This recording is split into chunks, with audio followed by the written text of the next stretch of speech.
Hola, les saluda Giovanna de Michele. Sean todos bienvenidos desde aquí, nuestro encuentro con las informaciones y los eventos internacionales que marcan el rumbo de la historia.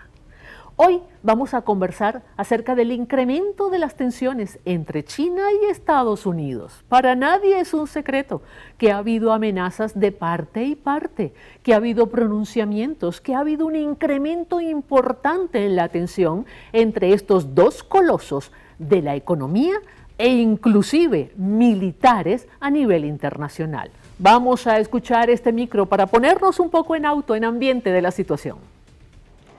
Con el orden internacional en plena reconfiguración, las diferencias entre las naciones es latente. Lo vemos ahora con China y Estados Unidos, dos naciones líderes que se han declarado en disputa y ponen al mundo en una gran dificultad. Las relaciones entre ambas naciones líderes económicas y fuerza militar se ha incrementado en los últimos años. El gobierno de los Estados Unidos se ha pronunciado en múltiples oportunidades con tres objetivos muy claros. 1. Desarticular la fuerza que China ha conquistado en el mundo. 2. Lograr la independencia de la pequeña isla de Taiwán. Y 3. Consolidarse como la nación con la economía más pujante del mundo tras el colapso que dejó la pandemia de la COVID-19.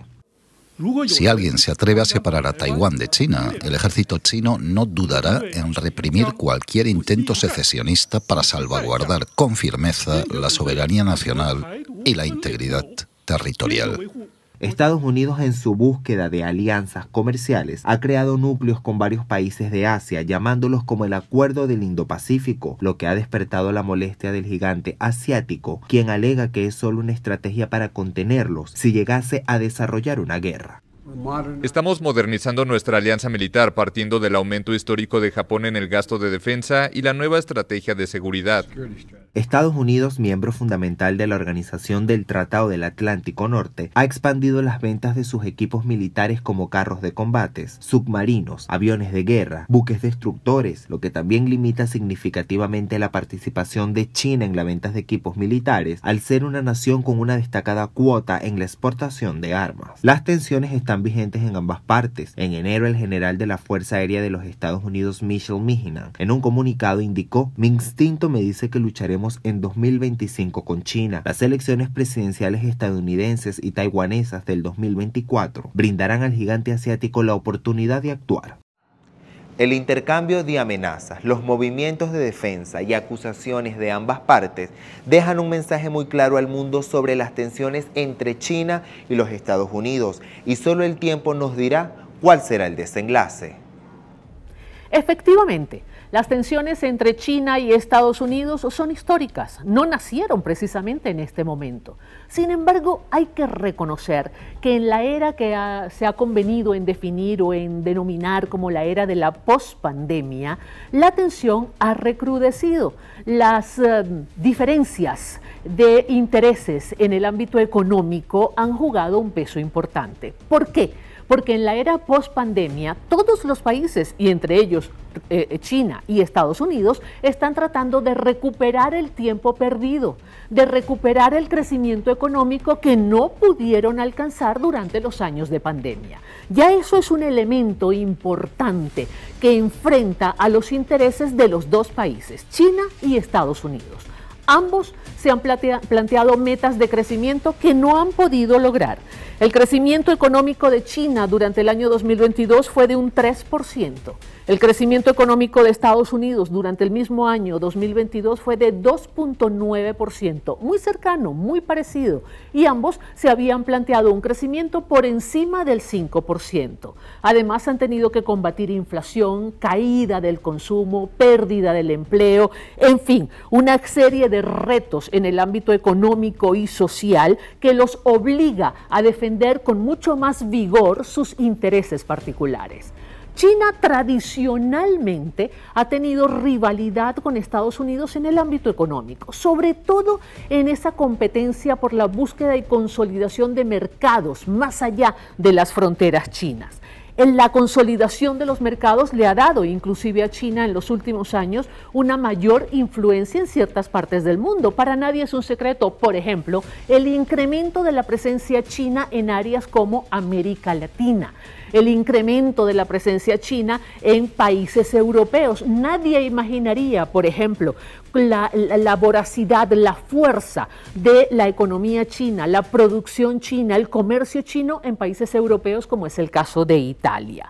China, sin embargo, ahora parece estar abriéndose un poco más en sus áreas de fricción con los Estados Unidos.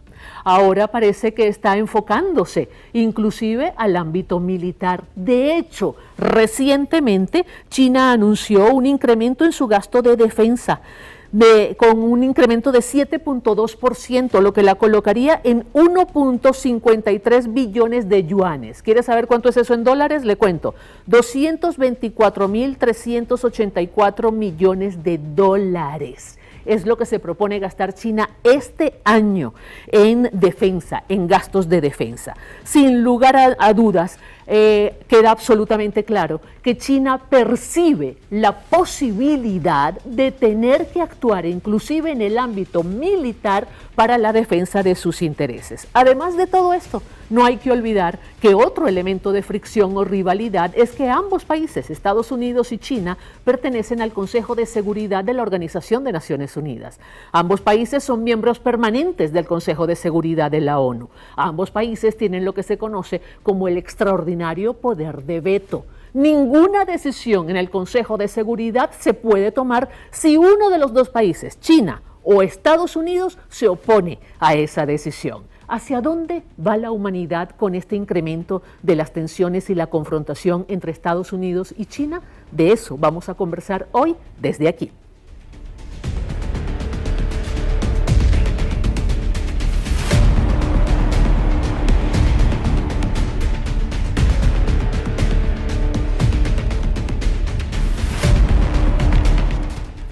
Y tal como lo ofrecimos en el segmento anterior, vamos a estar conversando desde aquí con dos especialistas para tratar de entender un poco el verdadero alcance y contenido de todo lo que parece ser un incremento de tensiones entre Estados Unidos y China.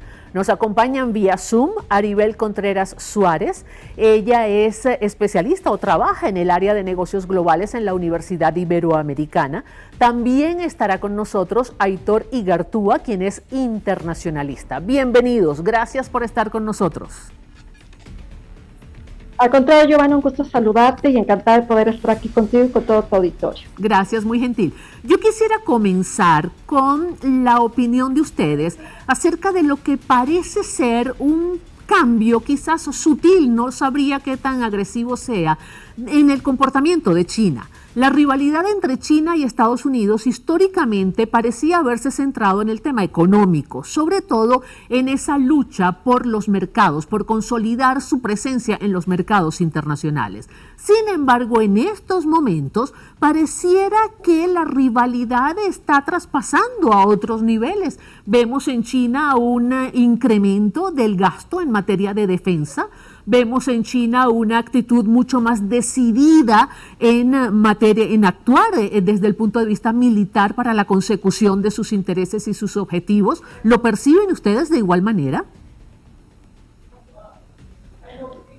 Me parece muy pertinente tu planteamiento, Giovanna, porque estamos viendo que esta escalada de tensión entre Beijing y Washington está aumentando como una espiral. Es decir, tú lo decías muy bien, lo que empezó como una confrontación económica, después se movió a una confrontación tecnológica y hoy el enclave donde está esta confrontación tiene un nombre que es Taiwán, donde ha sido muy claro y muy puntual el ministro de Relaciones Exteriores de China, donde ha dicho que la línea roja de China es Taiwán y donde ha incrementado su presencia aérea y también marítima en las aguas internacionales lo más cercano posible a Taiwán y donde sabemos perfectamente que pues desde la Casa Blanca se han dedicado no solamente a venderle armamento a Taiwán, sino a hacer declaraciones claras y puntuales de que no van a permitir que Taiwán se convierta en un espejo de la historia que seguimos viendo en Ucrania ante el conflicto con Rusia, Giovanna. Sí, interesante. Aitor, ¿es cierto que existen dudas aparentemente bien fundadas en Estados Unidos acerca del envío de armas por parte de China a Rusia?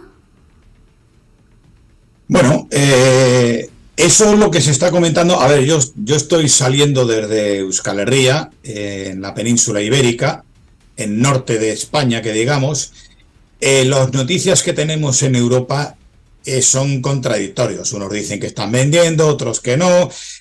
No es muy claro que haya venta de armas. De todas formas, ventas de armas se están vendiendo a todos los países. España ha vendido armas a muchos países que luego se han enemistado con ellos. Y el problema, la industria armamentística funciona en todo el mundo.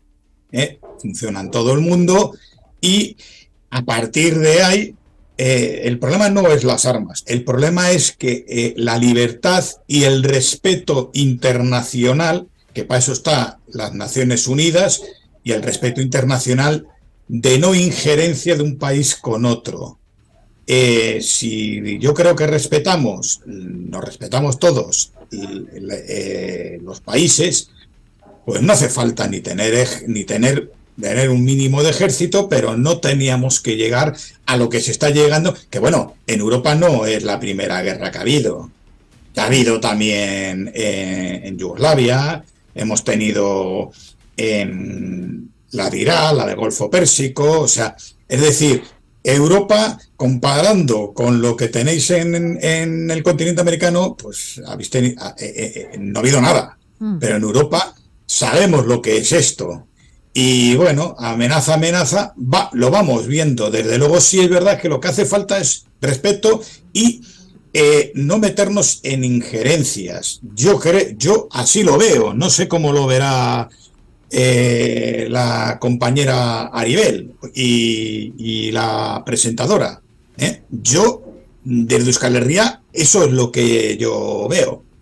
Sí, es interesante ese planteamiento porque sí, digamos, es el escenario soñado, es el escenario inclusive que se visualizó cuando se creó la Organización de Naciones Unidas. Pero la realidad nos demuestra que ni la Organización de Naciones Unidas, ni todo el sistema de Naciones Unidas ha logrado alcanzar, ni siquiera aproximarse con certeza a ese objetivo, ni los estados parecen estar dispuestos a ello, ¿no?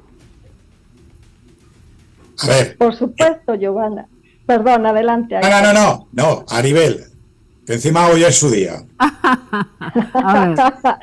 Muchas gracias, Aitor. Me parece que algo importante que Aitor ha destacado y hacia allá hay que apuntar es la cuestión de las bases y los cimientos del derecho internacional. En 1979, cuando finalmente China escala esto a las Naciones Unidas, donde no solamente se establecen las relaciones diplomáticas con Estados Unidos, sino donde pone de manera muy clara una sola China y donde Taiwán dejó de ocupar un asiento dentro de la Asamblea General de las Naciones Unidas. El mensaje era muy claro, que los países tenían que cubrir cabalmente este principio. Entonces, ¿cómo es que por un lado cuando se habla de Ucrania pareciera que solamente Rusia viola el derecho internacional, pero cuando se trata de Taiwán, entonces ahí Estados Unidos no viola el derecho internacional? O sea, ¿cómo es esto? ¿Una doble moral? Eso es lo que hoy debe de ponerse sobre la mesa en el concierto de las comunidades internacionales, Giovanna, porque no puede ser que el derecho internacional se aplique a modo, no puede ser que las Naciones Unidas, por un lado, esté atendiendo de manera muy clara y puntual, focalizándose en cómo avanzar en este acuerdo de los granos, cómo avanzar para contener el conflicto en Ucrania, pero no ha dado ni una sola mirada, ni siquiera un reflejo, un destello de lo que puede suceder en Taiwán. Urge una reunión entre Joe Biden y Xi Jinping, una reunión que se tenía que haber dado desde hace meses atrás y que sin duda a la luz del famoso globo espía, donde no quedó claro de si sí o no, donde no quedó claro si eran globos espías, ovnis, objetos, o qué era lo que sucedía entre Canadá y Estados Unidos, nos deben respuestas, como también nos deben respuestas con respecto a la claridad y objetividad del origen del virus chino, donde ahora nuevamente el FBI y la DEA ponen a la atención internacional sin evidencias claras de que qué ha pasado con el origen, si sí fue en Wuhan, en el laboratorio, o en el mercado, o en alguna otra latitud, ¿no?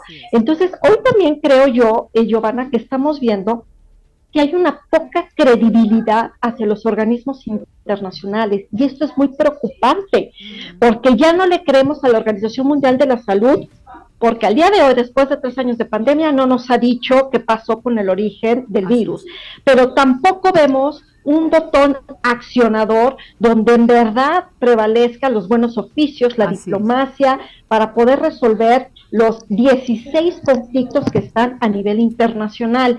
No es el único conflicto lo que estamos viendo en Ucrania, y tampoco va a ser el último, pero esto es lamentable, preocupante, y cuando vemos esta claridad por parte de Beijing, pero también la claridad por parte de Washington, con una gran responsabilidad sobre sus hombros, y donde pareciera que ninguno de los dos está dispuesto a ceder, ir a la mesa, hablar, a negociar. Hace todavía un par de semanas yo te hubiera dicho, Giovanna.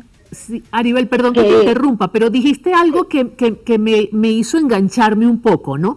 Hablaste de la urgencia de una reunión entre Biden y Xi Jinping, y eso me obliga a hacerte una pregunta. ¿Estaríamos conversando sobre este tema si quien estuviera en la Casa Blanca fuera Donald Trump? Vamos a una pausa y me contestas al regreso, por favor.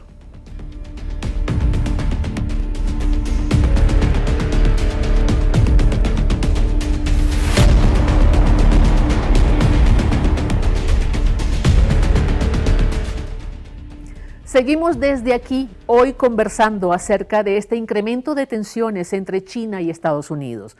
Nos acompañan vía Zoom Aribel Contreras y Aitor Igartúa.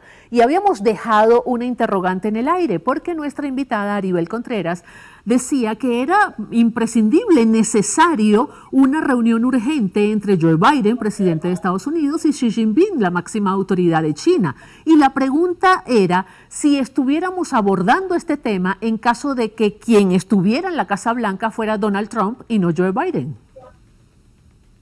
Y me parece sumamente provocativa y atinada tu pregunta, Giovanna, porque ni siquiera pudiéramos a lo mejor estar hablando ni siquiera desde hace un año de la guerra en Ucrania si Donald Trump se hubiera reelegido. Nunca he estado de acuerdo en Donald Trump, pero de las poquísimas cosas de las que sí coincido con él es que la guerra en Ucrania no se hubiera suscitado, pero no estoy tan segura que el tema de Taiwán no estuviera en la agenda confrontativa entre China y Estados Unidos, porque recordaremos que fue el mismo Donald Trump el que elevó el tono en esta confrontación, y donde ante la terrible y desatinada visita de Nancy Pelosi a la isla, pues también los ánimos estuvieron encendidos.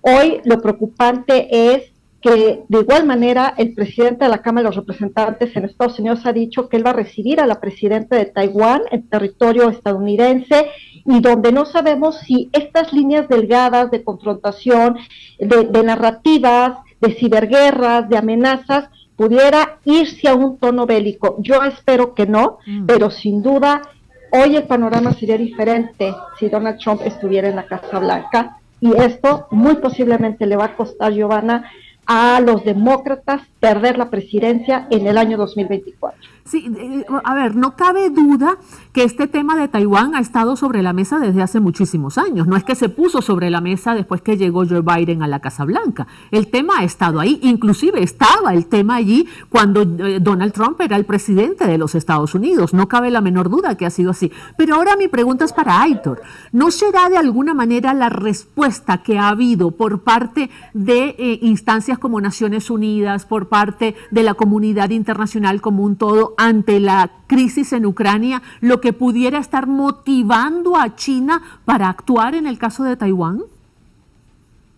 Bueno, lo que yo creo es, primero, que la guerra de Ucrania no es una guerra de Estados Unidos, porque está Estados Unidos detrás, no es una guerra de Estados Unidos contra Rusia, sino están utilizando el territorio ucraniano, están utilizando Ucrania para ir contra China y su forma de gobierno, su política.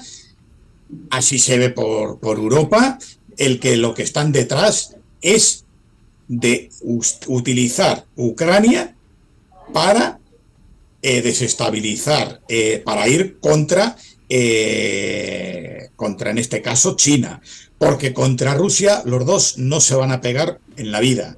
O sea, directamente no. ¿Pero sí podrían hacerlo China y Estados Unidos?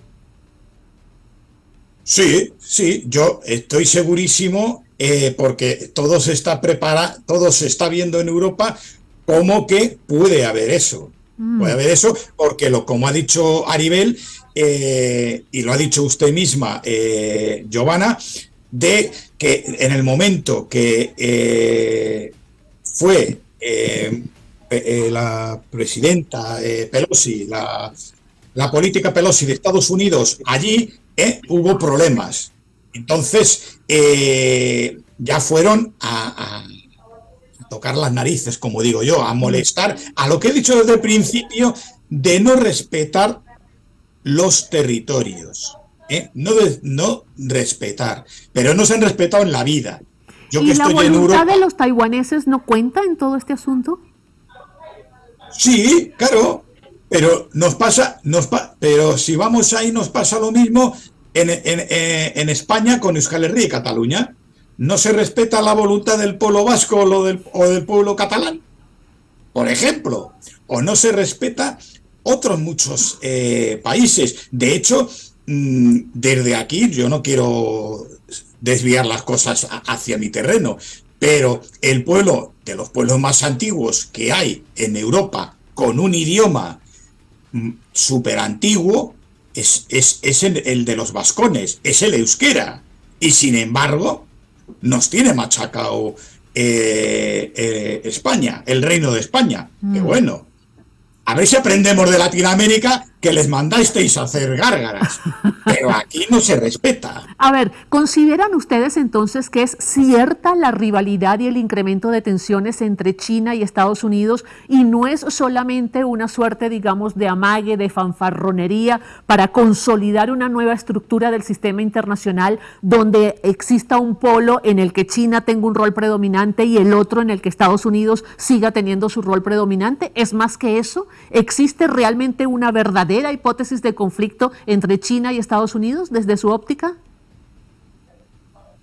Te puedo decir, Giovanna, que el tema de quiebre aquí, desde mi perspectiva, es que Estados Unidos no ha terminado de entender que vivimos en un mundo multipolar, que no le da el lugar que le corresponde a China, que China ha buscado que Estados Unidos sepa que son dos países hegemónicos.